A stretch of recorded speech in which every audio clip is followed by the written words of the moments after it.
So, just quickly, Jamie, we probably should have asked this to each other before we actually started. Have you got a list, like, ready to go? Yeah. Okay, that's fine. That's Yeah, fine. absolutely. See, That's I've like got my step list as one well. of making predictions. I do have a list of 1 to 22. Wonderful. So, Wonderful. yes, I Good. hope That you is do as good. well.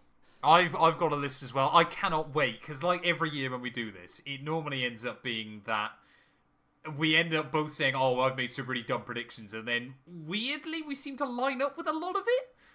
Yeah. I feel like that might not happen. I mean, there'll be ballpark same areas this time because obviously the way testing's gone, everyone's saying there's going to be 4 teams towards the front and Yeah. 6 teams. Well, no, 7 Seven. teams. I was going to say, yeah, 7. Well, 6 teams. Apparently in Melbourne, Aston Martin might do the formation lap and then retire. Yeah, So do an Indy 05. we will see We certainly if will. that We certainly happens. will. But yeah, I'd imagine we've got teams in the same ballpark area, but maybe not. Maybe not. Fair enough. Fair enough. Just quickly as well, chat FYI, I've got like the restream chat open, but I've got nothing else coming through. Like I said, I didn't want to break like all of my normal stream stuff, so I've kind of set this up differently. So I apologize if I don't see like any bits come through or anything kind of other random or stream streaks, for example, that kind of thing as well. So I apologize for that. Now I'm gonna try and do so. I don't. Have you got the stream up, Jamie? Can you see anything that I'm doing? You don't have to no. if you haven't. It's fine because I'm gonna can do. try now and go like this. We've hopefully got some predictions. Well, we haven't actually got predictions on the screen, but I've got a spreadsheet set up ready to go. That obviously Jamie and I will obviously I'll key in all our predictions into, and we'll kind of go from there. Is that working, everybody? Well, I'm behind at the moment, but it will get there. I've got the stream open. It's so bizarre seeing myself mirrored like 30 seconds late. I'm like, what is going on? The delay shouldn't be that bad on it. Is it working properly? Yeah, I went all out on the graphics for this one, chat. I'll be honest, I was very much focused entirely on trying to make sure that it worked rather than it looked particularly nice. That was my top priority. It looks like you've actually done a good job. So thank you. Which is fair play considering it is your job at the end of the day. Exactly. So. Yeah, this should be much. Yeah. I mean, you've never come round to one of my live streams, Jamie. You made that clear before we started. But my live streams are not the most professional thing in the world. But I feel like that adds a bit of charm into them as well. That's what they all say. Yeah, we need to get our hats on, don't we? What hat do I wear? I haven't got my hats. I'm going without. I could try and do what I did one year where I wore like I haven't got a Cadillac hat, but I try and wear like every team's hat and then take them off in the correct order. So I go like, oh, Ferrari now, oh, McLaren now. Yeah, keep changing hats. Oh, Aston Martin. Between each team. Right, I think we're good. Are we good? Are we ready? We're good. Are we going to do this? Yeah, let's do it. Right. Am I going to do a quick little intro for the video, just in case I edit this down as a video? I will quickly do that then. I think this is This is, again, what Jamie and I do every time. Is, like, I have to go back through and check what episode this is. But Jamie literally tonight gets to sit here and chat. He doesn't even have to record his own stuff, because I'm doing it all. I would do this every week. Maybe this is the future. Maybe this is the future of how we do this. If I could figure that out, it could be a good show. Right. Hello everyone and welcome back to episode 284 of your favourite Formula 1 show, and today we are here with the big one. Yes, Jamie and we are making our F1 2026 season predictions. Of course, there is a lot at stake with these. We go back through, we laugh at each other over the course of the season. Now, if you're watching this on Tuesday or any time after, we're actually doing this episode live, so if you wonder why we're kind of talking about random things midway through the show, that is why we are talking, we are on the airwaves, we are doing this live, but hopefully, unless I've messed something badly up, we're going to upload the whole, or the VOD as well, so you guys can obviously, skip through and find out certain bits and pieces as well. And of course, obviously, when Jamie inevitably says something incredibly controversial, then I can edit that out of the show as well. But Jamie, first of all, how are we doing, sir? Doing well, yes. Looking forward to the predictions. Look, F1 is back. It's race week. As of right now, live. It's Monday evening as we record this. So, yeah, 4 a.m. start on Sunday morning. Nice to get that's it off a bit brutal. nice and early. Yeah, I'm very excited. I do want to start by saying that I'm currently on a, I think, 4-season streak of getting the world champion correct every year. Five season streak, I believe. Is it all This 5? is Have you nailed this? definitely the last 4. I can't remember. I have to go and check if I predicted Max in 2021. I'm not. But I don't know if we did full season predictions in 2021 because Knowing Wheel was kind of half a show, wasn't it? yeah, it was kind of being born for the first 6 months of 2021. Yeah, it was quite an interesting time. Yeah, but I'm and I know looking that forward to this. you've definitely predicted Hamilton champion. I think twice in the last 5 years. Yeah, yeah. Maybe I've come to We- the senses this year. Maybe I haven't. We'll wait and see. We'll see. We will see.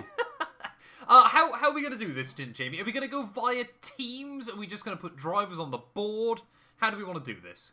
I think we'll just do drivers. Just do drivers. Why Where not? do you want to start then, 22. sir? 22 to first in reverse order. You've always got the spreadsheet. The graphics budget has been spent on Thank you. the on the graphics for this video. So there we go. Do you want to start 22nd place for you? 22nd place. Quickly, I just want to say a massive thank you to Mishy for the raid that's just come in. Sorry, I spotted that out of the corner of my eye as well. I appreciate that one, buddy. I hope you had a good stream. Yeah, as long as I don't put Verstappen 6th, I'm being told in chat. We'll wait and see. We'll wait and see whether that happens. 22nd and the last, Jamie. I think it's safe to assume neither of us are expecting massive things from Cadillac this year. I have gone with Sergio Perez. Interesting. I have gone Valtteri Bottas Okay. in 22nd place. Okay. So To be honest, we're on a similar wavelength. it's a bit of a toss-up between these two for me. Yeah. Between Perez and Bottas. Yeah. I went with the logic that Perez's kind of specialist circuits are the ones where more chaos happens, generally. So Yeah, if back one of in- them's going to get a random high result, I think it's going to be Perez at the likes of Baku or Monaco or Singapore. Fair enough. So that's fair why enough. I've put Bottas last. I don't think either of them are bad drivers. I just think they're going to be hamstrung by the car this season. Yes, I mean, to be fair, Cadillac, as we keep saying, they seem to have kicked off the season, pre-season testing, sorry, we should say, better than I think a lot of people expected, but everybody is still kind of in the scenario of, it might just be that they're not far off the back of anybody else. Real question then, Jamie, as well. Obviously, you said Valtteri Bottas will finish last overall. Will he score a point? I will say no. Okay. Okay. How about you? What do you think he'll score? Or you'll put Perez 22nd? Why have you put Bottas ahead of 22nd. Perez? I've put Bottas ahead of Perez because I feel like, again, you mentioned obviously there that we might get some crazy races. I just think Bottas is still a quicker Formula 1 driver than Sergio Perez. On the whole. I feel... I'm not saying he's... I'm not going to say he's going to wipe the floor with him or anything like that. But I think that Bottas is still a better driver. Of course, he wasn't... Neither were obviously in the sport last year, but Bottas was more around the sport still. It kind of feels like Perez properly took a year away, doesn't it? Whereas Bottas was kind of in and around the mix still. I mean, like we said, I think we're both in a scenario where we're kind of there going, it's going to be one of them scores somewhere. But a bit like Russell and Kubica, wasn't it, 2019? You're basically waiting on some carnage somewhere for one of them to score a point. Maybe it's a little bit of hopium from me, but I think Bottas is going to be the one that scores that point. Fair enough. I have Perez in 21st place. By the way. And I've got Bottas in 21st. Right, okay. And we've kind of gone over both, I guess. Yes, yeah. So, yeah, we'll move on from Cadillac. I mean, you hear what Graham Loudon is saying even. And he basically is saying we're kind of expecting to finish last because these other teams have been doing it for a minimum of 10 years. It's kind of mad, isn't it? That the newest team other than Cadillac now is 10 years old. And then the next newest is like 20, 25, isn't it? It's I guess you'd V-carb, say, I guess. yeah, it's really odd to kind of where you kind of draw the line, isn't it? Really, with a lot of the I guess so, teams. but yeah, I think they will finish last, and I think that'll be okay, because they're here until GM make their own motor, I guess. Yes, exactly. It is literally this year is just about getting this. They know it's kind of odd, isn't it? Because it's kind of the first new team you've had in a while. I wouldn't even say Haas are kind of in this same regard as well, but it's kind of the first season where we've had a new team coming in, probably in our lifetimes, where you know they've got the backing to stay. Like, the team is well aware that they are going to have to spend a lot of money for a few years. But obviously know that they're in it for the long term rather than, it's not like a BAR coming in 2000 and going, we're going to win our first race, and then don't score a point all year. 07. Yeah, exactly. Yeah. So I think they probably take to last place as long as the operations are all good and logistically they're operating well. And as long as they're making progress, I think is the big thing as well, isn't it? Exactly. Yeah, is the important one. We've already got a lot of people in chat saying that Lance Stroll's going to finish last. Could happen based on Aston Martin at the start of the season. But I will be intrigued to see where you put Lance Stroll when we get to it. I mean, he might be 20th for you for all I know. Who have you put in P20, Jamie? P20 for me, I've gone for Arvid Lindblad. And So I felt have a bit bad. Really? Oh no. I think it's really hard for me because I think you basically in my head you've got like the top 4 teams. You've got, spoiler alert, over the course of the season, you're going to have the next 6 teams, which are the midfield, and then you've got Cadillac. So for me, this is all going to be a big mess in the midfield, to be honest. And I think we often see at the start of rule cycles, VCarb, Torosso, AlphaTauri, Minardi, always, not Minardi, but you know what I mean. They always start... When was this, sorry? They always start towards the back of the pecking order at the start of a rule cycle, and then they work their way kind of forward. Yes, as time goes on. So exactly. It is kind of that weird thing. Logic. Quickly as well, Pondon, thank you for the raid, buddy. I appreciate it. Welcome on in, everybody. We're trying to make our F1 2026 predictions, so we'll see how this goes. But I hope you're well, sir. Thank you. Yeah, like you said, I was hoping that I was going to be able to raise this point instead.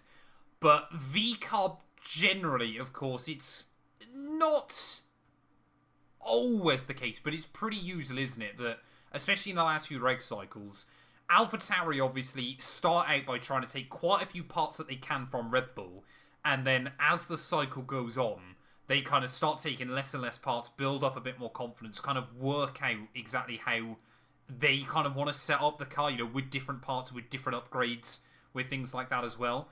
But generally speaking, I'm trying to think, where did VCarb finish in 2022? I think they were 8th, weren't they? In the first year of the new regs. They've been behind Alpha, behind Alpine, behind McLaren, weren't they? So, and obviously this also comes with the added benefit of they've got their own engine, which does seem to be kicking on quite well. But of course, it will still have teething issues this year. Any new engine supply is gonna have teething issues, and obviously, completely understandably as well, Red Bull are gonna prioritise that. If they fix an issue that helps out Red Bull, but maybe damages VCarb slightly, it doesn't really matter at the end of the day, because VCarb is literally there to put drivers into Red Bull. Yeah. So Lindblad coming 20th, and he's a rookie, I think he'll still be on the grid in 2027. So that's probably a good start for Lindblad. Yeah, it'll be more about how close he stays to Lawson, won't it? Exactly. More than anything else. Exactly. 19th place for me is Liam Lawson. Okay. Who is it for you? Should I say where Lawson is instead? Is that probably easier? Maybe that's easier. Yeah. I've put Lawson in 18th.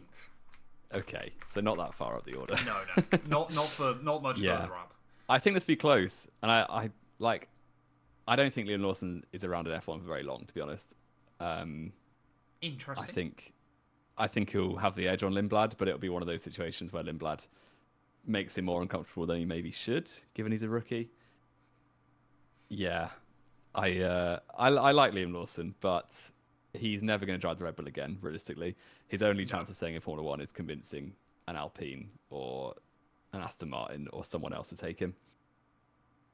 Yeah, I mean, it's difficult, isn't it? Because, I mean, Lawson came... I always do wonder how much more confidence he would have, how much higher would his stock price be had Red Bull not messed him around. Why on earth you put someone in for 2 little splits at the end of 2 separate seasons and keep kind of chopping and changing around always seemed bizarrely... Because let's be fair, Liam Lawson, before he came to Formula 1, should never have been considered an afterthought, was he? He basically got in anything and won in so many different series. It's kind of insane that he was treated as kind of an afterthought or a backup for so long down at VCarb. But It's true. like you said, I also think there he's was not a gonna fair get a amount. Red Bull seat. I don't want to say luck, but who was the Red Bull Junior driver who got cancelled for a Twitch stream? Oh, I was gonna say Paul Aaron. Then that's not right. No, he's still around. Yeah, no, I'm trying to think of his. I can. Yuri Vips. I could Yuri see his Vips. face. I just couldn't remember his name. Yeah. I think at the time Yuri Vips was probably ahead of Lawson in the pecking order, and then obviously I think was he racist on stream or he did something on stream, didn't he? He said very much a no word. Okay, right. And got kicked out, and that kind of raised Lawson up one up the ladder. So, I think to have the shots, things have fallen into his way anyway, as they always have to get into F1. So. Oh yeah. Yeah, I think, like you said, though, with Lawson and Lindblad, it might end up being a bit of a scenario like we saw with Behrman and Ocon last year, where maybe Ocon's kind of got an arm's length early on whilst he's learning the ropes. But it might well be the case that Lindblad just has a bit more speed overall. That being said, though, Lindblad wasn't stellar in F2 last year. He wasn't. He took out half the grid at Monza when I was there, which was quite It's basically amazing. what he's known for now. Yeah. So yeah, we will see. I don't know. He's one of those drivers who's like the next in line, but he's not coming with any fanfare. No. But then they say that neither did like Alex Albon, for instance. He's done alright in F1, hasn't he? Exactly. Yeah, it is about having that. I mean, it is the weird thing, isn't it? At the end of the day, Formula 1, although Formula 2 is designed to set you up, Formula 1 is still a different kettle of fish. It's always my greatest example I can give is Kamui Kobayashi. Nowhere in GP2, and then immediately tried to put moves on Jenson Button in race 2 of his F1 career. It's still not a great barometer, but that is obviously a story for another day. I'm going to try and please a few people then, Jamie, quickly, if we're making some enemies. Yeah. Lance Stroll, I put him in P19. Ooh. This could be the year Stroll goes off the rails. I mean, we say that every year. Off the rails in what way? Do you think he'll just completely loses any semblance of motivation? I'm not sure he's got much to begin with, to be honest. And that's why I think this could be the year he loses all of it. His last lap overtake in Abu Dhabi was sick, to be fair. And he always has a couple of good moments, doesn't he? Maybe that will kick him on in this year. But shall I put Stroll in on my list? Tell me where you put Stroll. I've gone as high as 17th for Lance Stroll. Okay.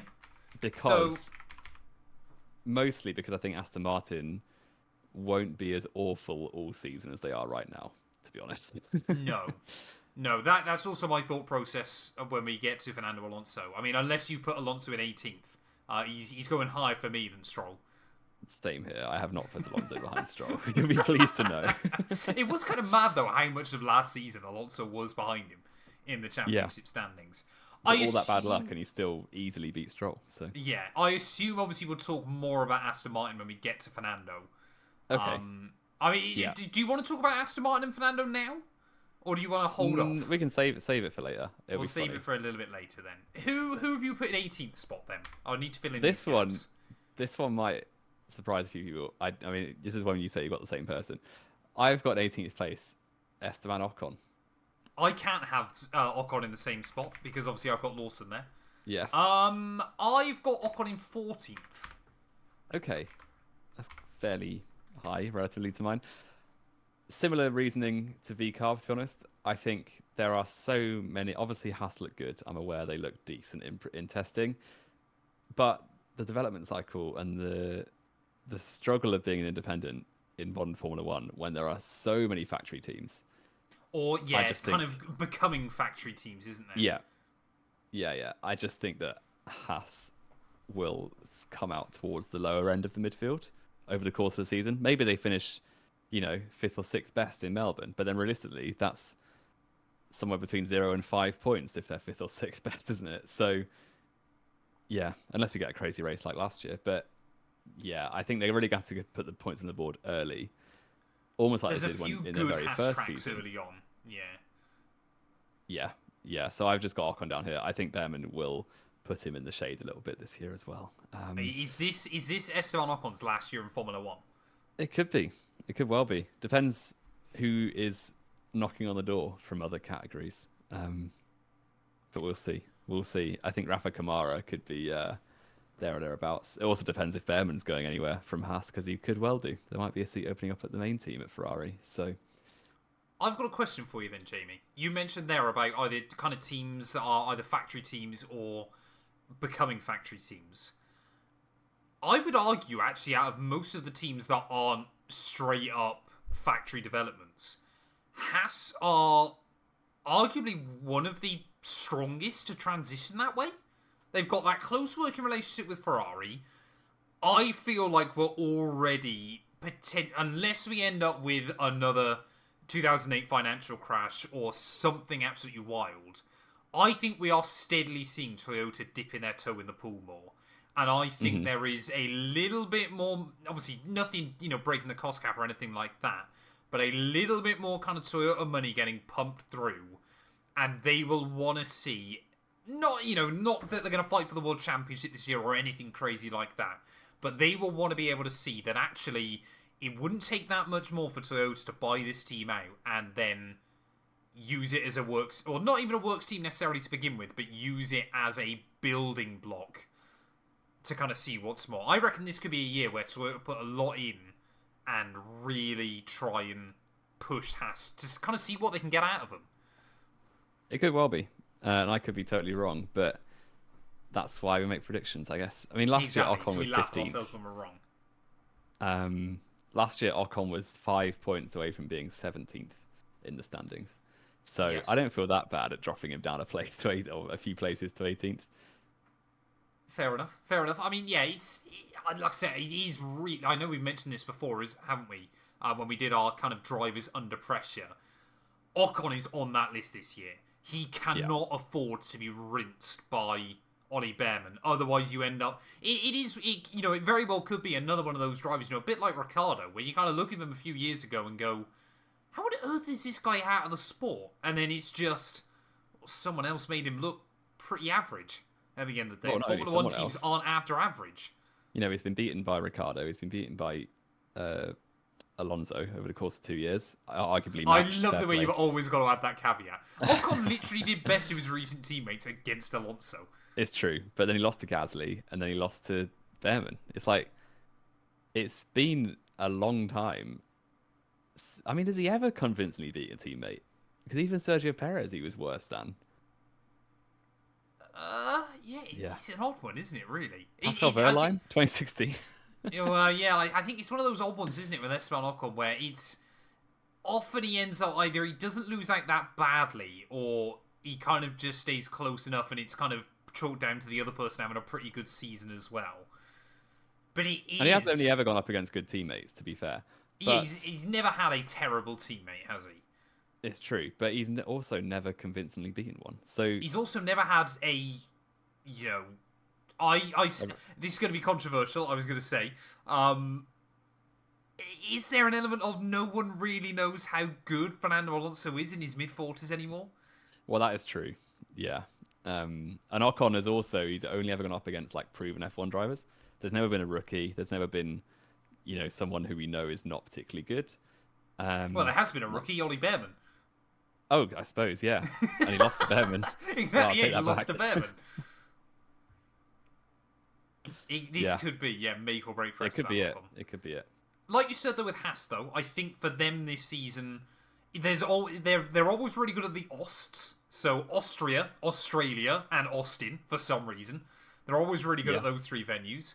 I thought China and Spa as well are just weirdly good circuits. So Shanghai last year was... people remember Shanghai last year. It was actually just the fact everybody else got disqualified in front of them. They gave it's true, but Ocon was 8th anyway, wasn't he? And then three cars ahead. Yeah, I think the thing was, well, obviously, with the Haas early on last year, of course, which massively helped them in Shanghai, was it was a pretty easy car to set up early season, wasn't it? Mm. So, obviously, when you've only got one practice session, that makes a huge difference. Yeah, definitely. So we'll see. I mean, this will look stupid when Ocon's 6th in Australia because Ocon, is going to beat Max but it could be his only Verstappen points for the year. It could be. It is the weird thing with Haas, isn't it? You just never know. You never know. Last year, you needed 23 points to be 18th. Yeah. So that's a lot of points. Unless he wins. I think it's going to be less than that this year. I think it will be as well, personally. I think people wildly underestimate just how insanely competitive And like people are going to be so upset this year when the gaps are massive. Oh yeah, yeah. We'll get onto that. We will. 17th. I've already put my guy in. You've already put your guy in 17th. Therefore, so shall I. Franco Colapinto. Interesting. I honestly debated whether I would put a 23rd driver in if Colapinto gets dropped. Because I can see it happening this year. For an Alpine team that is tipped to do quite well. Yeah, but you've put Ocon in a Haas team that's tipped to be as good as the Alpine at the moment. No, everyone. And I would say Ocon's a better driver than Colapinto. I mean, I've got Colapinto in 15th, so I've not exactly got him flying. No. But last season for Colapinto, I mean, I was thinking about this literally a couple of days ago. It's kind of insane how much time he's had. Well, he didn't quite have a full season last year, did he? He missed the first 6 races. Yeah. But he didn't score a point. And I know the Alpine was terrible. And it wasn't only that... it wasn't that bad, though. Like, don't get me wrong, it wasn't a good car. But it was Gasly the worst was able to in the get grid. it... I think Gasly was able to get it into the top 10, into Q3, 10 times over the course of the season? Yeah. 10 or 12, wasn't it? In the time they were teammates, Gasly scored points in 4 Grand Prix and a sprint. Yes. There's 2 pieces of information here that you got to remember with Colapinto. Number 1, as Depot has rightly said, it cost Alpine $20 million, or £20 million, which is insanity. You have not got that return on investment on that man. No.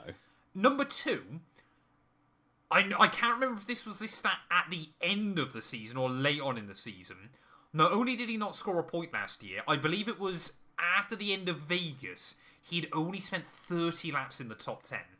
It was an absurdly low number in comparison to every single other full-time driver on the grid. Well, exactly. Yeah. It's not even like he was close to finishing anywhere but last year, because Bortoleto in second last was on 19 points. And Bortoleto arguably had a decent season. People don't say, Bortoleto had a bad year. Yeah, exactly. So Colapinto is one of the weaker drivers on the grid. I'm not making any bones about it. Who would you say is weaker out of interest? I guess Lindblad's an unknown quantity. Yeah, I would probably say that's it. So we're basically saying the guy that has had no chance to prove himself is the only one that we'd say is weaker. I think there's some that are on a similar level to Colapinto, but we just don't really know. Stroll? Stroll, Bortoleto. Would you put Bortoleto? Bortoleto's good. Really? Bortoleto's probably ahead of them. Yeah. I think Bortoleto's got a high ceiling as well, but we don't know loads about him. Bortoleto is underrated, man, by you. He is. Maybe that was harsh. I'll take that back.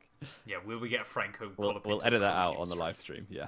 Madness, absolute madness. Yeah, I can't. I mean, it might end up being one of those things, isn't it? Where I can imagine knowing Alpine, it'll be Colapinto scores a point after he's already confirmed to be leaving the team at the end of a season, or something like that. Do you think Flavio will give him the time to leave the team at the end of the season?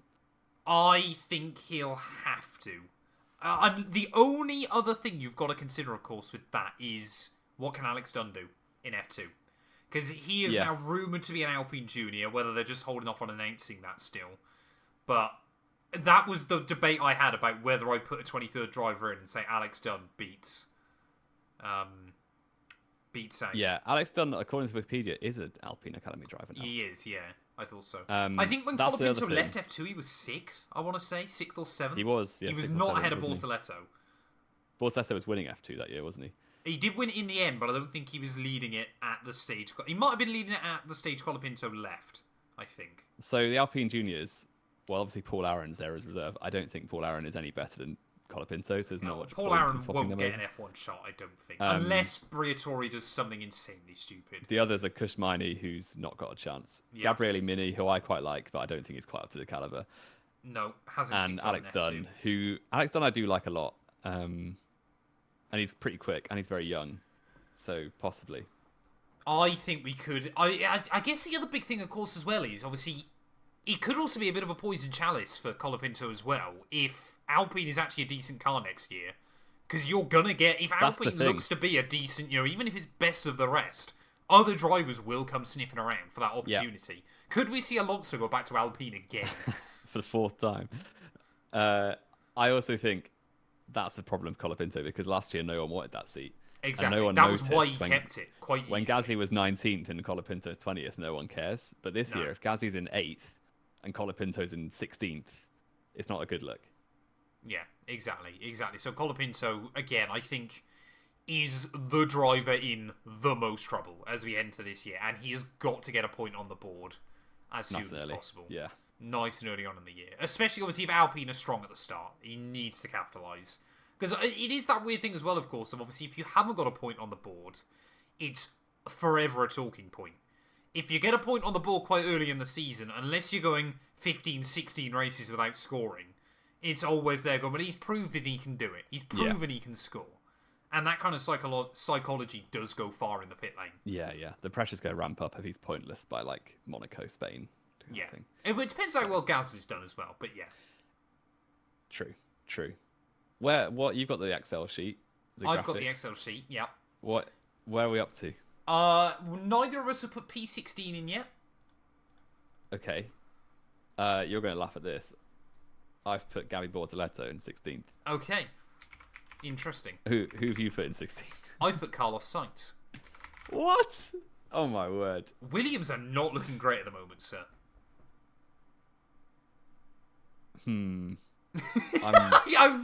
It's great because I watched Jamie's facial expression then, and I never normally get to see that. I could see your brain just kind of going, how on earth do I kind of figure out what on earth he's saying? Yeah, I don't know. Williams last year, obviously, top of the midfield. Yep. Sainz finished season really strongly. Yeah. And they've got a Mercedes power unit, which I just think they've all been sandbagging in pre-season. So putting Sainz down as 16th is mad to me. I'm getting a lot of stick in chat as well. Can I mention quickly? Yes. Defend yourself. This was painful to put down. I firmly, honestly, hand on heart, did not want to put Sainz this low down the order because I quite like him. I really like Williams. I want to see them do well. My simple thought process with this is I think because Williams have tried to go on they've basically, obviously, pretty much since 2014, probably even earlier than that, because they didn't have particularly good technical development, they basically went down this mindset of, if we build a car that is really low downforce, we can score points on the tracks that are all straight lines. That's worked quite nicely as more circuits have come in that are all just straight lines. Williams this year are trying to target a high downforce, more kind of efficient package. My thought process is they're going to struggle to get they're going to struggle to get the weight down on the car. They're going to say to Albon and Sainz, look, I'm sorry, we figured out something we weren't really expecting with the car this year. We're going to just focus all our resources on 27.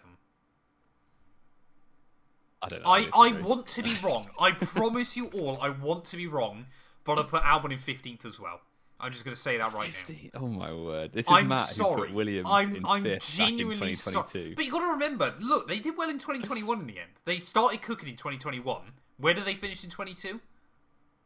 True. Second last was it? Last. Yeah. Can I put my Williams drivers in? Because you're gonna. Hopefully the chat you put carries your on we're gonna let chat kind of have someone to root for now. I hope. I've put my Williams drivers. Carlos Sainz in 9th. Okay. And Alex Albon in 11th. Okay. So we've gone different on who's going to finish ahead as well. Them. So you think Albon's going to beat Sainz again? Yes. Okay. Based on what?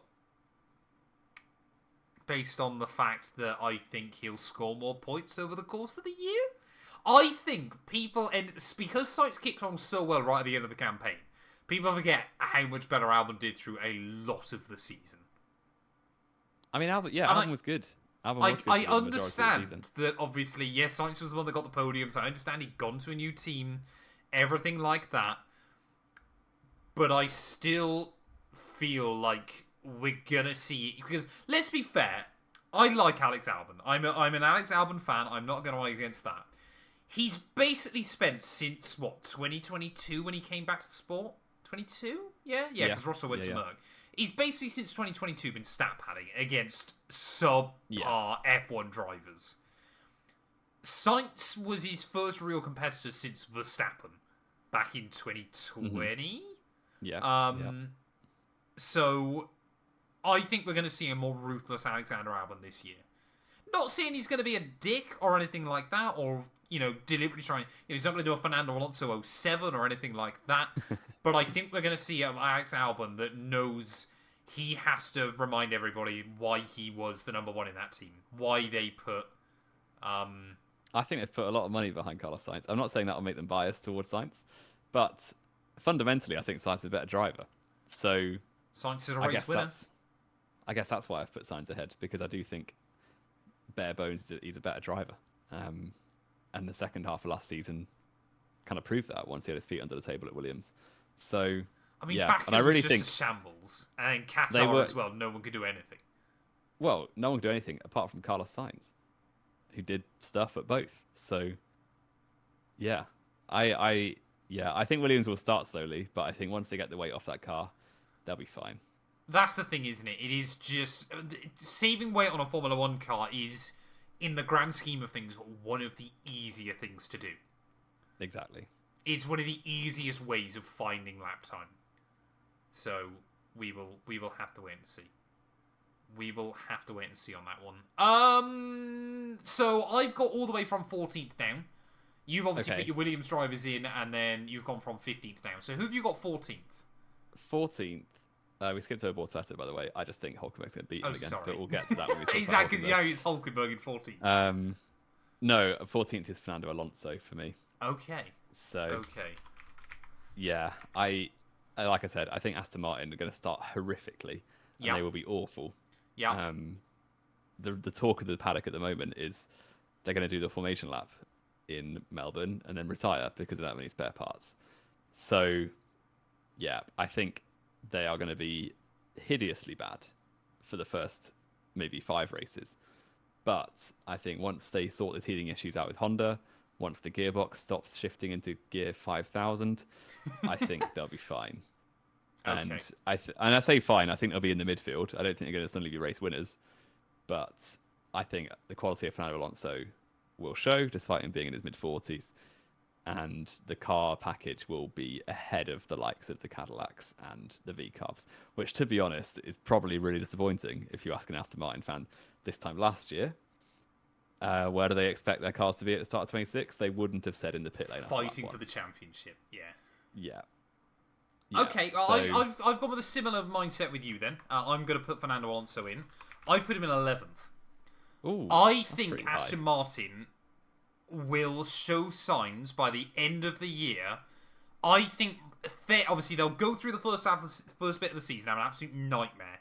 Honda though now have had time before where they've been in this scenario and they've been able to, when given the right circumstances, able to recover.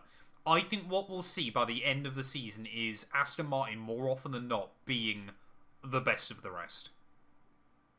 Possibly. I mean, I can see it.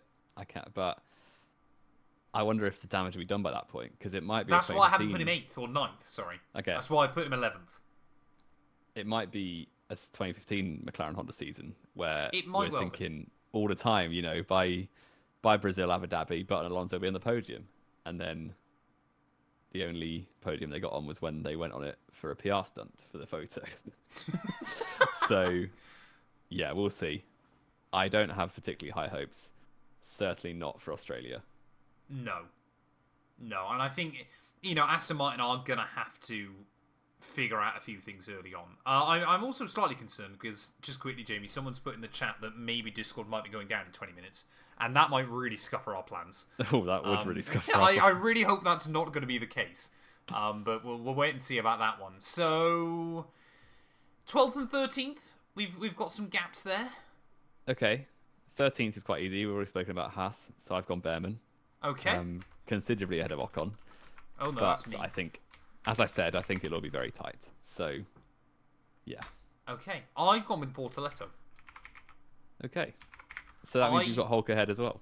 I've got Hulkenberg in 12th.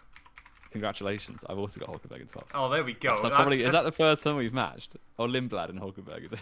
Yeah, Lindblad and Hulkenberg are the only matches we've had so far, which is pretty good going. Perfect. I want to talk about Audi. So do I. Because they're a bit of an unknown quantity at the moment. And I'm quite excited going into the season as a Hulk I fan. love that. I can just see your little grin. You're picturing Hulk wins a title run. He's not going to win the World Championship. He's not going to win a race. But Audi could just bring a surprise. And I don't know why I think that. But Because hopium? well, possibly. But it's, yeah, I'm just hopeful that something about the Audi kind of, the aura will just carry Hulkenberg to some mad results. So we shall see. I think in testing they were definitely holding their cards close to their chest. Well, they didn't though with that side pod concept. Yeah, exactly. Jonathan Wheatley might be cooking. And you are so full of hopium, I love it.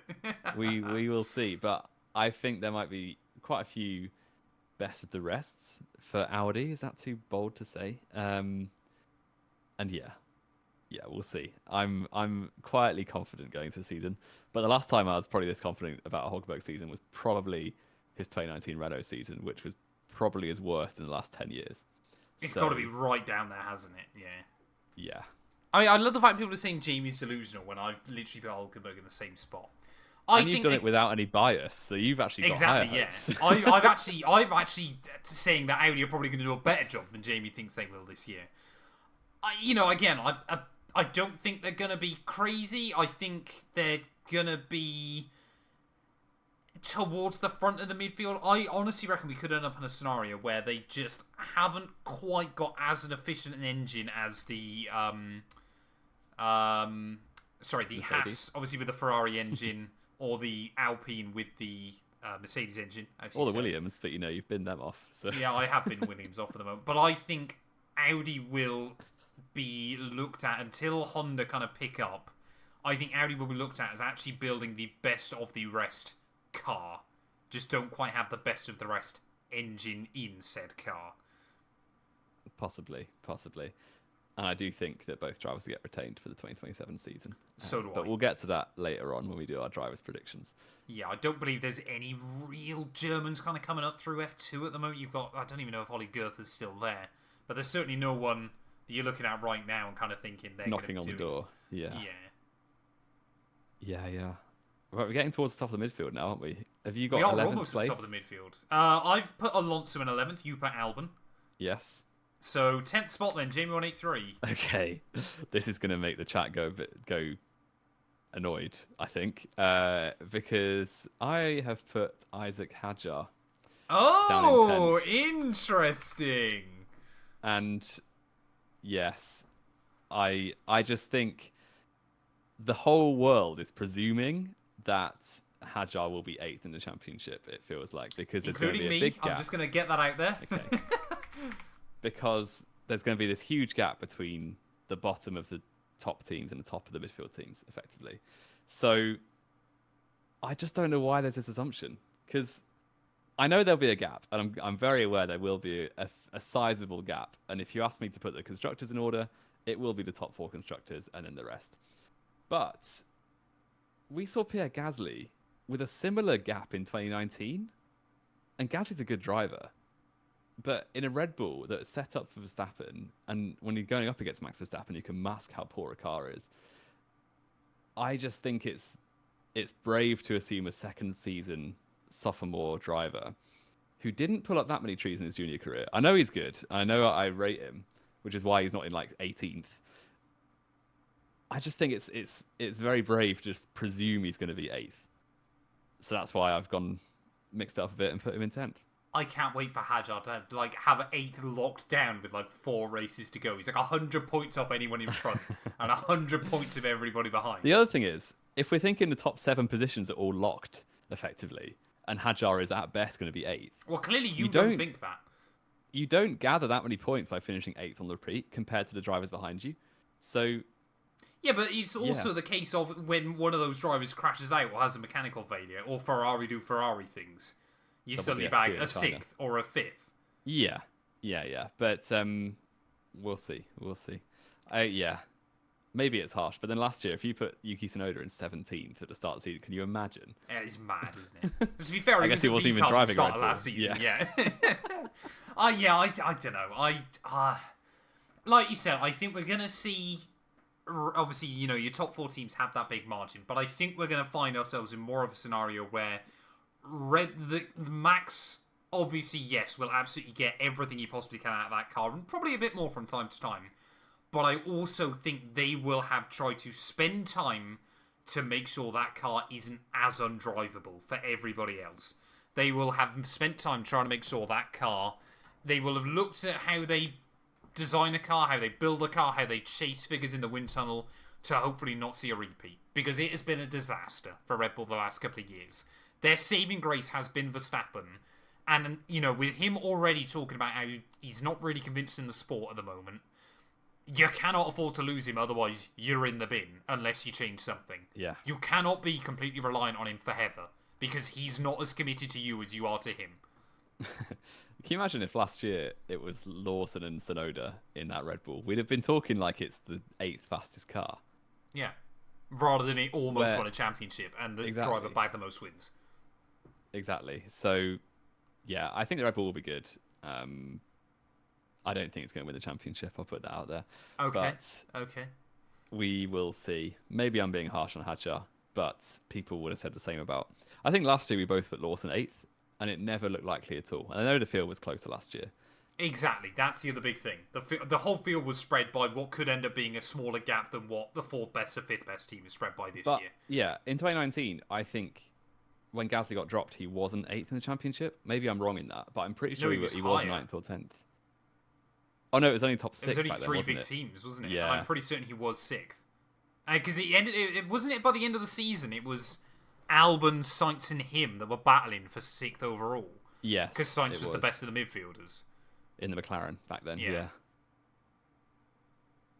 Yeah, possibly you're right. So maybe your lack of memory there, remembering there's only 3 big teams back then, is already hindered you. Possibly, but yeah, I mean, 10th I might be bang on. We'll see. I don't want to take any mugging off now. Okay. Right. I mean, you've done all the way up to 9th. Then I've still got 10th and 9th in some slots here. So obviously I put Hadjar in 8th. So this is basically my deciding out of best of the midfield. I've said Pierre Gasly in 9th. I've said Ollie Behrman in 10th. Interesting. It would be the most Alpine thing in the world for Alpine, as soon as they're no longer a proper works Alpine team, to then actually do quite well. And Gasly finished the year best of the rest. I think this could be Pierre Gasly's renaissance year. Yeah, I don't think he needs a renaissance. Gasly's good. He's just not had a good car for a few years. Yeah, but I think people have always kind of looked at him with a bit more doubt ever since 2019. Yeah. Like he had a bit of a bounce back with V-Carb for a couple of years. Although I always still remember the first Qatar Grand Prix, where he was on the front row and ended up finishing like 14th. Yeah, 11th, I think it was. Yeah, not the best. I've also put Gasly in 8th, which effectively is the best of my midfield as well. Yes, I just think... So we're both saying Gasly's best of the rest? Yeah. I think if you look at all the drivers in the midfield, he's probably in the top 4 of the best. 3, Interesting. Maybe? Go on, then. Who are the best drivers in the midfield? Yeah. I don't want to go in order. Every driver we've got on our list already. I don't want to go in order of who is quality the best, but I would say the top pack of the drivers in midfield are probably Sainz, Gasly, Alonso, and Hülkenberg for me. Perez, Bottas? I mean, I don't think they're particularly midfield drivers this year. Okay. But Behrman? yeah. I don't know yet about Ollie Behrman. I think I want to see him do a little bit more. But he could easily be. And he's got a way higher ceiling than any of those drivers I just mentioned. Oh, even Alonso? Well, Alonso's ceiling is 15 years ago. 15 years ago, it's caved in. It's got water damage. Yeah. So I do like Gasly a lot. Obviously, I've met the guy. He was a lovely fellow. And lovely fellow. He was. I met him 2 races after he got dropped by Red Bull, and he still had the time of day to take a picture. It was like, oh, nice. So yeah, I think he's gonna have a very good season, and I'm quite excited for it. So do I. I think, like I said, I reckon this is going to be a bit of a Gasly renaissance. I don't want to skip over Ollie Behrman though as well. I think again this is going to be the destruction of Esteban Ocon in Formula 1. Okay. I think, exactly. I think Behrman that's going to be like a Netflix DTS Season 9 style title. The destruction of Esteban Ocon. Yes, And not a great title. I think they might come up with something better. they will come out with something better than that. But I think Behrman this year is going to be the big man for Haas. Ferrari are going to start weighing out their options with him as well. This is, I think, when Behrman really... Because at the moment, of course, it's all the little bits and pieces as well. Like, for example, you think, obviously, the British Grand Prix. It's Lewis, it's Lando, it's George. Obviously, Behrman last year spent basically the entire weekend making very odd choices, like spinning into the pit lane and doing things like that, which is still quite rogue. But I reckon this is going to be the year where people go, it's Lewis, it's Lando, it's George, it's also Ollie Behrman's getting into the swing of things more. And he's, a potential future world champion. Yeah, possibly. I do. Yeah, he's got a very high ceiling. I think the Haas will limit him a little bit more than you think. Obviously, I think Haas are going. It might well be that he's best of the race early on in the season, and Gasly just gets ahead of him. Possibly. But as we said, Behrman knows this year is even if he doesn't get, because obviously Hamilton's got an option for a third year at Ferrari that he and the team have both got choices whether to renew. Behrman knows this is probably the year that decides whether he will drive a Ferrari in the future or not. Yeah, I'd agree with that. Yeah. Well, he has to beat Ocon. He's set his bar too high now to not beat Ocon this year. Yeah. And I think he'll wipe the floor with him. I agree. Wonderful. There's not been much controversy yet, apart from these Williams drivers. Yeah. I didn't even want that to be controversial. I don't want to say that. But... I think 7th place will be different, potentially. Oh, no, here we go. Obviously, I'm going to already start typing yours out. Have you put Hadjar in 8th? I've put Hadjar in 8th. Next up for me is Lewis Hamilton. Oh, I put it already in for you. Yeah, there you go. Yes, same place as he finished last year, before anyone throws bombs at me in the chat. Did he? No, he beat Antonelli, didn't he? Yeah. Oh, yeah. The Red Bull didn't exist. Yes, of course he was 6th. Exactly. Yeah. Don't you go slagging off my boy too much. Sorry. There you go. It's only one place down then, but I just don't believe the Ferrari hype. I'll be honest. Okay. We've been here before many times, and every time it's Ferrari's year after preseason testing, they somehow disappoint again each year, and I'm quite glad I'm not a fan because it must be infuriating. Oh, it is, and I've only been a fan for a year. Yeah. So I just think they're going to be behind the Mercedes-powered top teams and Max Verstappen, which is why I've got Hamilton here. I always think Leclerc has got Hamilton at an arm's length. Maybe not an arm's, maybe a hand's length. Okay. A hand's length isn't that much, I guess, in the grand scheme. Well, an arm's length feels a bit harsh on Lewis because he was decent last year on pace. There was flashes. There was like that 4-5 race spell, which of course, is never enough in a 24 race season. But there were a few races where he did actually get the better of Leclerc quite reliably. Constantly had a 10th or 2 in the back pocket. It showcased it was doable for him. Exactly, and I think the new engineer will help. It can't be worse, can it? No, exactly. I wonder if he'll win a race. I don't know. I couldn't tell. Oh. But right now they do look like the second fastest. So yeah. Make of that what you will. And we will make of that in just a moment. Yeah, I think. I want to talk. I mean, maybe this is spoiling something slightly, but I want to talk about Ferrari in just a minute, a bit more. Okay. I have put Lando Norris in 6th, Oscar Piastri 7th. I thought you were going to say Norris in 7th for a second there. No. Oh my word. No. Norris 6th, reigning world champion. I know. 6th place. Yeah, where did Hamilton finish in 09 in the end? I think like 5th, wasn't he? I think it was very 5th. well. Yeah, I think it was 5th in the end. Was it just behind the Red Bulls and the Brawns? I think so. Did he beat everybody? God, Hamilton is so good, man. Well, the car was 3rd fastest after the first 5 rounds, but people didn't. It wasn't still for a while longer, but Hamilton was 5th. He was, yeah. Wow. On 49 points. I guess it's old points. Old points still. I think that and a lot less races. 6th place for Norris would be the worst championship defense probably since 2017, technically, but 2014. Yeah. When the driver actually entered, because I think Vettel was he 5th in that year? Was he lower than 5th? Yeah, I think he was 5th in the end, wasn't he? Yes, he was 5th place. Yeah.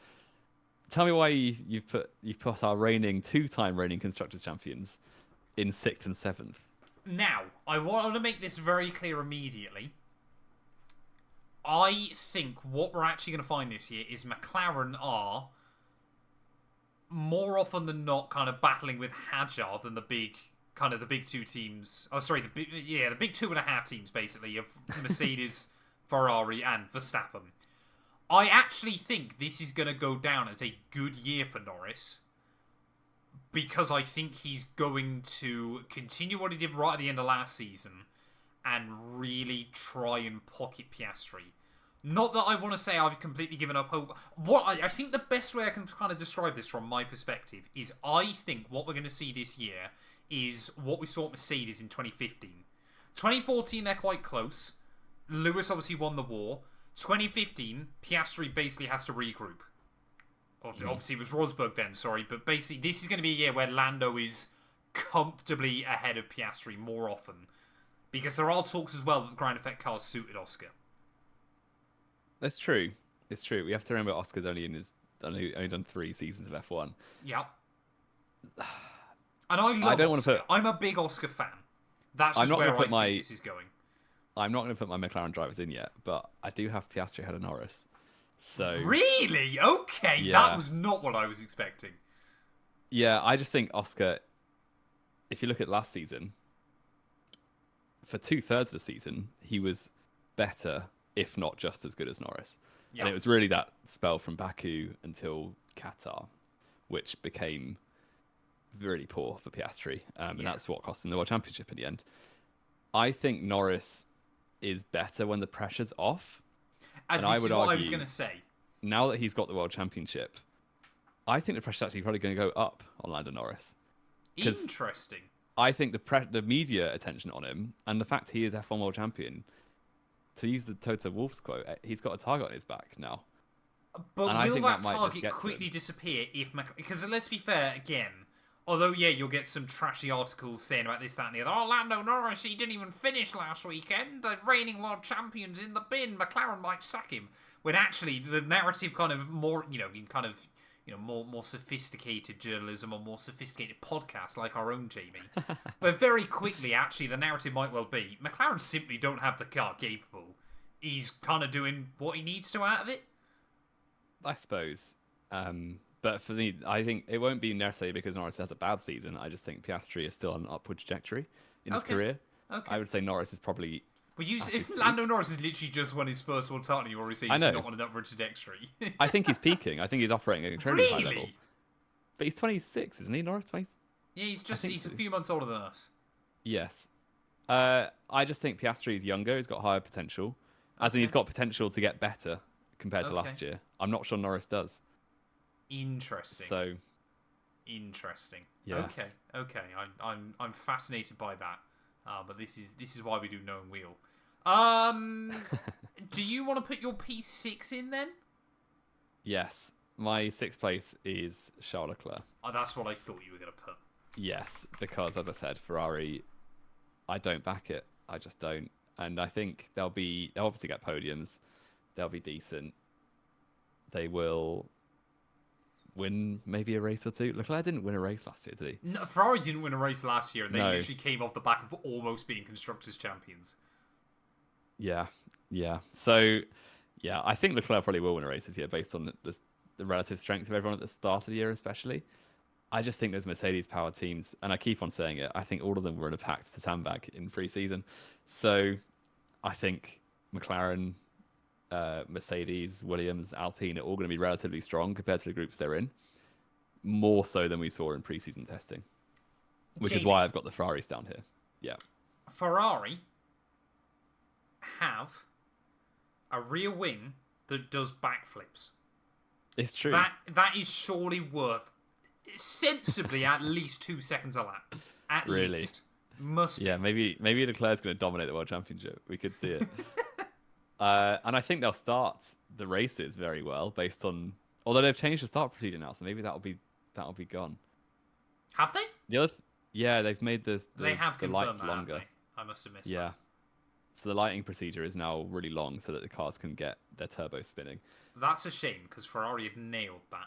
I still think they'll get the job. I still think they'll go from like 4th and 5th to 1st and 2nd by turn 1 in Australia. Possibly. And then mess up the strategy and finish 4th Probably, and 5th yeah. End up on a 4-stop strategy. The other thing is Mercedes, the 1/16 ratio has been allowed up until June, I think. Yep. When they're going to start measuring at both ambient and working temperature. Yep. And then for 2027, they're only going to measure at working temperature. Yeah. So the Mercedes advantage of having this compression ratio at the moment, well, it's halfway through the season when it's going to change, but it could throw the order into disarray come mid-season. It could, yeah. Maybe we've put Gasly far too high up the order. Maybe you're right on Williams. Maybe Williams is going to be in the... Oh, no, I don't want to celebrate that. So who have you got sixth then? I already said Lando Norris. Oh, you've done your McLarens, yes. Yeah, so I've got Lando Norris in sixth. Who have you got in fifth then, Jamie183? Are we both missing our top fives? There's only top fives to go. Okay, fifth place for me is Andrea Kimi Antonelli. Oh, okay. And in my head, this might spoil it a little bit. The group from second to fifth, I think, will be very tight. Yeah. The group or the driver in first, I don't think will be particularly tight, unfortunately. Okay. Oh, yeah. Unfortunately, it's not Max then. Well, we'll see. We'll see. I mean, unfortunately for the spectacle of the sport, it might not be as good a title fight we had last year. We will see. We will see. I think Antonelli is, again, second season. He had an okay. He showed brilliant flashes of speed. He basically had a Sainz end of... He basically ran the similar to Sainz, didn't he? No, it all got very good right at the end. Antonelli's dip in the middle was far worse than Carlos Sainz's dip. He also got quite unlucky, and Mercedes kept messing around with the car as well. You're just a big Antonelli fan. That's the thing. Yeah, and you're an Antonelli hater. I have to balance it out.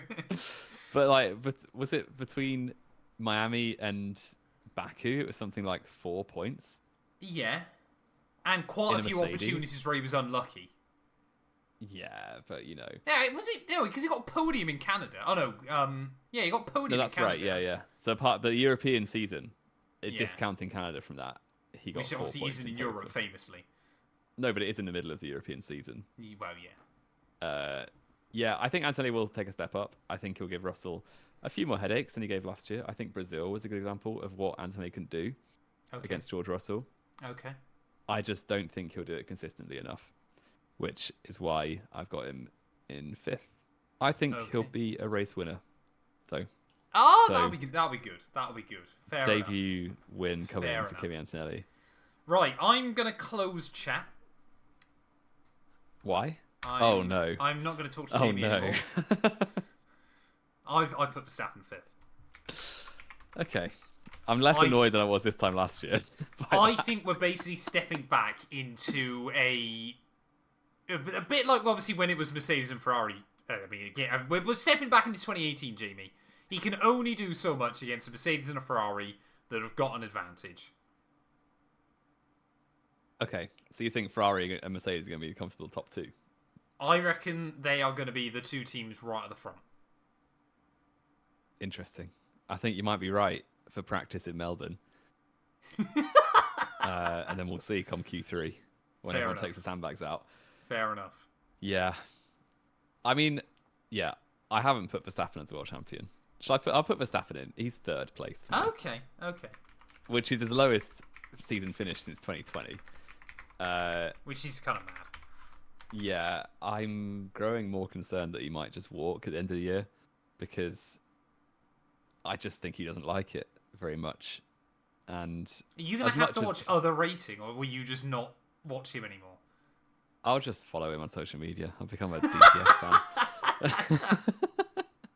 fan. Yeah, I mean, I still think he's more likely to stay. I think it's a bit of a, like, oh, look at me, I've got so much more to life. When actually, if that was true, he wouldn't be racing already. Max, you know I think, is... And I don't get how people buy into this when he goes, oh, I don't care about the numbers. Oh, I don't care about the championship. You clearly do. And I think he's right in saying his whole life isn't about motorsport, because obviously he's got his his whole family. Life is. It's just not about Formula 1. Yes, yeah. But what concerns me is if Mercedes or McLaren or Ferrari are like a big step ahead of where Red Bull are, and you can see it's going to be 2-3 years before Red Bull are able to compete again, there's not much point in hanging around. If he really wants to, he can third, though, if that was the case? Well, I'm not saying this is the narrative I think will happen. I just think I know it's your risk predictions for the year. No. As in the narrative of Red Bull being terrible. Oh, Red Bull being way off. I Right, okay. don't think that's going to happen. I just think they won't quite be there with Mercedes. But Verstappen will sneak plenty of race wins. People will still think he's the best driver on the grid because he is. And I think it will be another strong season, but it won't be a world championship again, which is a big shame because he deserves. I mean, can I say he deserves more than 4? I think I can. Yeah, it's a shame, but I don't think the car will deliver for him this year. All we can hope is that there's some sort of transfer to Mercedes-Benz in 2027. That would be ideal. That could, and especially if you think, well, I don't know obviously where you've put George yet, but especially if you think Antonelli's down in P5, maybe there is an opportunity if he doesn't keep up with George Russell. Or, of course, on the other hand, could we dare see Verstappen and Russell as teammates? Or I think it'd be more likely. I don't think so. I think it's likely that the most likely narrative for a Verstappen transfer is Antonelli is matching or beating Russell. Yeah. And then Russell loses his toys and they leave the pram and Verstappen just takes the seat. Yes, yeah. So obviously you put Verstappen in third then, Jamie. I have put Charles Leclerc in third. No. Hang on, you've put fourth in yet? I've put Hamilton fourth. I'm going to immediately stop the speculation. Stop. Oh my word. I thought you were putting Hamilton top 2 again. No. I think Ferrari are going to be as quick as Mercedes sometimes, but not as quick throughout the course of the entire season. So you've got Mercedes 1-2 in the championship? I've put Mercedes 1-2 in the championship. Wow, we really are I think again, you're looking. I mean, I'm gonna hazard a guess, Jamie. Have you put George Russell as your world champion? Yes, I have. Okay, we're agreeing on that. I mean, as we get right towards the end, all the same dominoes fall, don't they? I think yes. We are kind of been too lucky in recent times of too many teams being in the fight for a title. Essentially last year, had it been anybody else other than Verstappen, it was going to be Lando and Oscar. Comfortably ahead of everybody else. Verstappen had no right getting into that title fight. He's just that much better than those two last year. My point, I think, is generally speaking, Antonelli got pretty close to George at the end of the season. I think we're going to end up in a scenario where Antonelli is 75, 80 points behind Russell come the end of the year and 30 or 40 ahead of Leclerc. I think Mercedes are just going to be that much better enough, often enough, that Antonelli will... I think, was it Riccardo Patrese, I want to say, in 92? Teammates with Mansell, where he's basically handed second place. He's not going to be a world championship threat, but he's going to be handed second place. Lewis Hamilton in 2016, another one. I think that's slightly different, but okay. I do see what you mean, and I'm staggered so many people think that's such a controversial statement, by the way. I was tempted to match you and put Mercedes 1-2 in the championship, but I wanted to have a bit more of a close battle for potentially P2 in the championship. It won't be like that with this big a reg change, surely. But what I mean is I think Mercedes will be the best team most weekends. Yeah. But I like to think McLaren's, Ferraris, Verstappen won't be too far away. I think Russell will win more than he doesn't win. In terms of, I'm thinking it's a bit of a 2013 first half of the year. You get what I mean? Where like right, okay, it's a pretty strong over the season narrative, but exactly, yeah, you get Vettel race individually Vettel in 2013 for the first half of the year won about half the races. Yeah, but it's just the other half of races were split between three or four drivers. I kind of think that might be what happens. And Russell, by mid-season, has a pretty healthy lead just by consistency and by winning the most. Yeah, I think Russell is ready to win a world championship. I think he's been operating at a very good level for a number of years now. And the fact that Russell's won a title after Lando, if he ever wins... Well, he hasn't won a title yet. Yeah, I know. The fact Charles Leclerc's behind both of them, to be honest. Yeah, well, yeah, that's even more alarming, isn't it? Ferrari. Yeah, Russell, I think he's ready. And I do like the guy. I think he's quite funny. His DTS has done him a bunch of favours. I haven't watched it, but I've seen clips. You just know he's your grand's favourite Formula 1 driver, don't you? Exactly. Yeah. He's a bit of a Jenson Button back in the day. Yeah, I think so. I love the way people are really giving me stick for this. Let's not forget, last year, Antonelli was A, a rookie, and B, by the end of the season, really got under Russell's skin. Mexico, George begged to get by him, and then Antonelli stayed with him for the rest of the race. Brazil even did a better job than George, and that's a track George has won at before. Qatar as well did very, very well. Did he hold up for... No, he didn't hold up for Verstappen, did he? He held up... He let Norris through at the end with a mistake. He did, let Norris through. And then Helmut Marko was like, oh, he just let him through for the title. And we don't care who wins. Helmut Marko confirmed his departure from the sport with that comment, I think. Yeah. Yeah, they realised he was completely I get why you think Antonelli could finish second. I just don't think he's quite got that consistency yet, to be brutally honest. So I think Antonelli win races. I think he'll get a bunch of podiums. But I also think, for me, you've probably filled it in on the screen, but I've not said yet. Russell first, Piastri second, Verstappen third, Norris fourth. Okay. So, yeah, I think second, third, fourth, fifth will be very tight. I think they'll be moving all throughout the season. Okay. So we definitely got a bit of a different narrative there. You think kind of Russell's going to walk away with it, but he's going to be tight behind him. I think Mercedes is going to be a bit more in control. And then Ferrari are going to be a step behind, and then Max is going to be a step behind, and then McLaren are going to be a step behind him as well. I mean, let's be fair, McLaren, it could well be the case that McLaren and Red Bull are actually basically bang on, and Verstappen's just better than Lando and Oscar. Yeah. In my world. Yeah, it could be. Verstappen's also on a 10-race podium streak, so it'll be a sad day for that to end. It's going to be disappointing when that ends on lap 4. Yeah. He's not had much luck in Australia the last couple of years, has he? Or did he do all right last year? He came second last year. DNF. He did. Yeah, he did all right last year, didn't he? He was 24 and 23. I'm thinking of. He won 23. Did he win? Oh yeah, he won. Yeah, won 23. No, 22 and 24. Sorry, ignore me. Yeah, mechanical failures in both. Yeah. And 2021 didn't happen. 2020 didn't happen.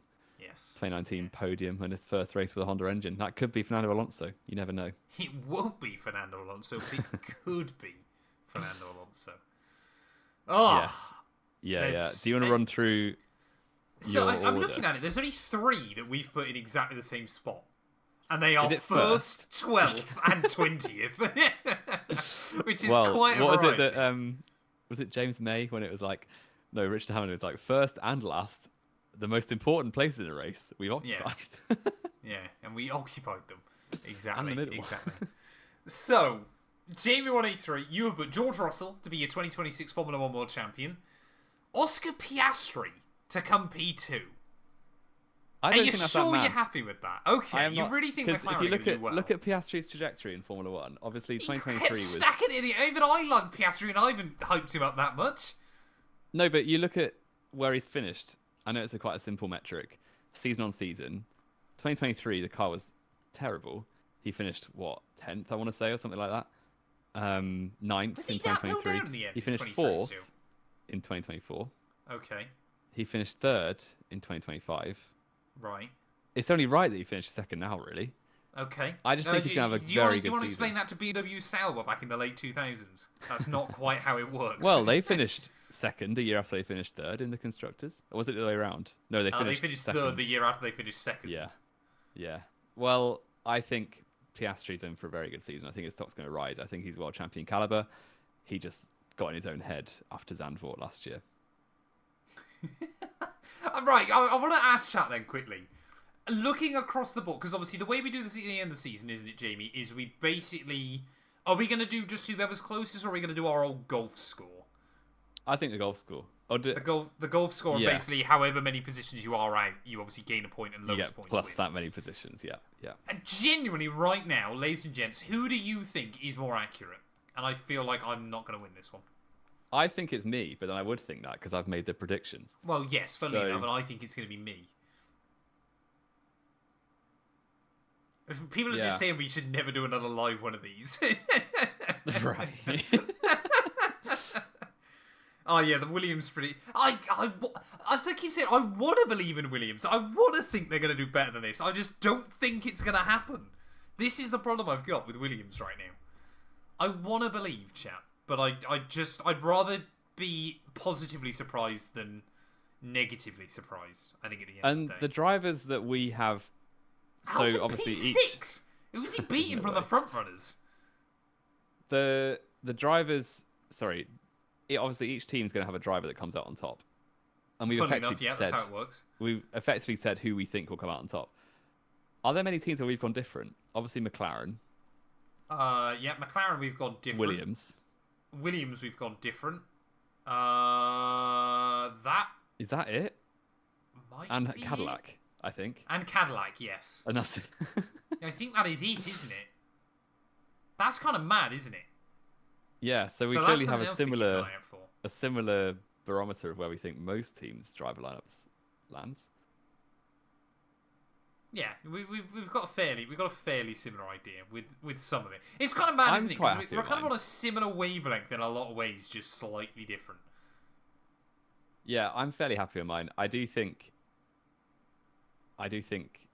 my Russell prediction is probably bang on, if I'm honest, which I know is an arrogant thing to say right now. Well, what, in terms of he's going to be the champion, like we've both Yeah. Yeah. I'm going to be really smug if Isaac Hadjar isn't 8th, because I think everyone else in the world has put him 8th in the championship. Even if he's 7th, you're going to still feel smug? No, not if he's 7th. But if he's battling the midfield, I'll be very happy. I like the guy, but it makes me look really good, so I'm sorry, Isaac. Oh, man. Yeah, when Williams are good, I'll be happy, because that means you're a mug. Fair enough. As I said, I want to be wrong with Williams. I really want to be wrong. Do we want to put any other predictions down, Jamie? Because obviously I'll save this spreadsheet. Do we want to put any bold predictions down or anything like that? Someone to bring back Gary. Excuse me. I did co-op before Gary did co-op. I'll have you know. Exactly. Yeah, Jamie was on co-op before that. Right, Jamie. I want your 3 bold predictions for the season. Okay. I think. I'm not going to say who to keep it open, but I think 2 world champions will depart the sport at the end of the season. Well, there's only 3 on the grid, isn't there? There's 4 on the grid. Oh, of course, yeah, Lando now. Okay. I think. What do I want to say here? Shall I just go Hulkenberg podium? Why not? It happened last year. What, another podium? It could happen again. Why not? And I will. What else do I want to say? I love the way I think Gary would do better predictions. I've seen some of Gary's takes in Formula 1 chat. You do not want to believe that. I don't know what else I want to say. He never said Lewis will retire Pokédex. It might be Alonso and Max. It might be Max and Lando. I didn't say retire either. I said leave the sport, which means they could come back. Okay. So, yeah, I'm going to say the engine regs won't be as disastrous as we think. Is that a bold prediction? Maybe. Right, okay. So you're saying 2 world champions will go... No. Can I change it? Because this has been one I've had for about 18 months already. Okay. Madrid won't happen. Okay. I don't think that might... Oh, I've modded, apparently. Madrid won't happen. Okay. Yeah. I am going to say, then...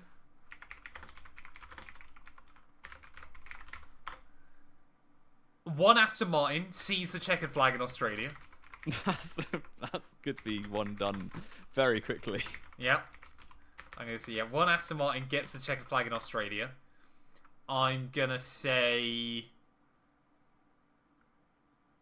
Russell wraps it up in... there's 2 races after Vegas, isn't there? Russell wraps up title before Vegas. 75 points clear before Vegas. Wow. Yeah. So it'd be 83, wouldn't it? Because there's a sprint afterwards. Is this still a sprint in Qatar? I can't remember. I've no idea. The sprints are decent this year, aren't they? I think. The sprints are weird. Isn't Singapore a sprint? Singapore's a sprint. Zandvoort's a sprint. Fantastic. I'm gonna say 0 overtakes. Vegas is 3rd from the end. Yeah. Yeah. I'm gonna say Behrman podium. Haas are gonna finally get a podium. It's gonna be a crazy race, but Haas are finally gonna get first podium. That's my. It's crazy. Mad, isn't it? 10 years in the sport, no podium still. But this is gonna be their year. So what are your 3? Aston finish a race. One of the Aston Martins... What just Aston finish a race this year? One of the Astons is going to finish Australia. Russell wraps up the title before Vegas. And Behrman podium.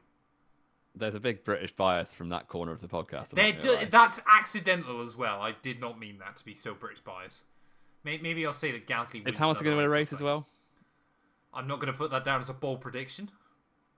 So you think Lewis will get his 104th? Sixth. Third? But sixth? Sixth? Come on, mate, you can't even keep up. Remember Lewis's last not win, gone he up didn't in even 2 celebrate years. it. Because obviously Yeah, George true, won actually. and got disqualified, didn't he?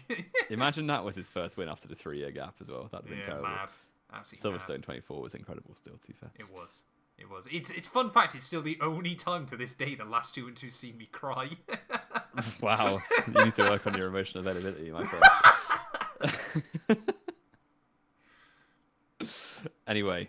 I meant to be British biased, did I? Fair enough. Fair enough. I might have Is that cried the everything? Lewis one. I think that's do you wanna everything. Do you want to run through team? Have you got a team list real quick? I haven't put a team list up, but I'm sure I can basically sort one out quite quickly. Okay. If we want to. I'll run through mine while you're working yours out. Okay. I've gone Mercedes. Sorry, let me just fix this slightly. Bearman podium. I just need to reformat some cells. So you've obviously said, yep, Mercedes, which I'll have had to say as well. McLaren.